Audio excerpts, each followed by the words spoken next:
হচ্ছে গিয়ে আমরা বিটিসি ডেইলি মার্কেট আর কি অ্যানালাইজ করব। সে ডেইলিতে হচ্ছে মার্কেট এখান থেকে high high high low high high high low high high high low হচ্ছে। এখন মার্কেট হয়তো হাই হাই বানানোর জন্য উপরে যেতে পারে বা এখান থেকে ডাউন ট্রেন্ড স্টার্ট হতে পারে। এটা হচ্ছে আমাদের ডেইলি ভিউ। এখন রিসেন্ট মার্কেট আছে হচ্ছে গিয়া আপনাদের কোথায় আছে, এখানে একটা অর্ডার ব্লক আছে। অর্ডার ব্লক থেকে মার্কেট উপরের দিকে আর কি আপের দিকে যাচ্ছে। এখন নিচে আসছে সুইং সাপোর্ট আছে একটা, হয়তো মার্কেট এখান থেকে এদিকে রিজেকশন দেওয়ার পরে আপ ট্রেন্ডের জন্য যেতে পারে, মানে হায়ার হায়ার জন্য যেতে পারে, বা এখান থেকে মার্কেট ডাউন ট্রেন্ড স্টার্ট হতে পারে। এটা হচ্ছে আমাদের ডেইলি দুইটা ভিউ। এরপরে হচ্ছে গিয়ে ডেইলি ভিউ, এরপরে হচ্ছে আমরা চলে যাবো অন আওয়ারের ভিউয়ে। অন আওয়ারে রিসেন্ট এরিয়া যাবো, কালকে রিসেন্ট এরিয়ায়। রিসেন্ট এরিয়ায় হচ্ছে কি মার্কেট এখান থেকে ডাউনে শিফট হয়েছে, হওয়ার পরে এখানে ডেইলি অর্ডার ব্লক থেকে এখানে ফেক আউট দেওয়ার পরে market higher high higher low higher high higher low higher high বানানোর পরে উপরের দিকে যাচ্ছে। এখন এইদিকে হচ্ছে কি আপনাদের একটা হেভি সাপোর্ট আছে, এই হেভি রেজিস্ট্যান্স। এটা একটি হেভি রেজিস্ট্যান্স, এখান থেকে মার্কেট কয়েকবার রিজেকশন নিয়েছে আর কি।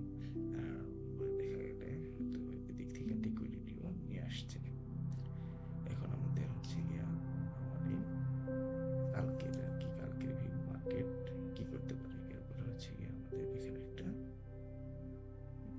মোটামুটি একটা সাপোর্ট আছে, মোটামুটি বলতে ভালো একটা সাপোর্ট আছে। এখন মার্কেট রিসেন্ট হচ্ছে গিয়া হয়তো ওই সাপোর্ট থেকে এখান থেকে উপরের দিকে যেতে পারে বা আপের দিকে শিফট হতে পারে মার্কেট। তো এখান থেকে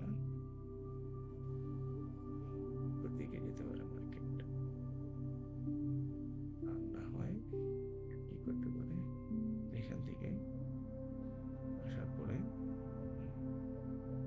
ডাউনের দিকে শিফট হতে পারে। এখন আমাদের এন্ট্রি হবে হচ্ছে গিয়ে আমরা আমাদের এন্ট্রি প্ল্যান হচ্ছে এই এরিয়া থেকে মার্কেটের সেটআপ দেখে।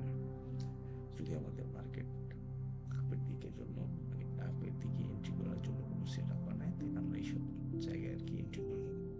আর যদি ডাউনের জন্য কোনো সেটআপ বানায় তাহলে এখান থেকে আমরা ডাউনের জন্য সেল করবো। তাইলে এই এরিয়াটা হচ্ছে আমাদের ইম্পর্টেন্ট এরিয়া।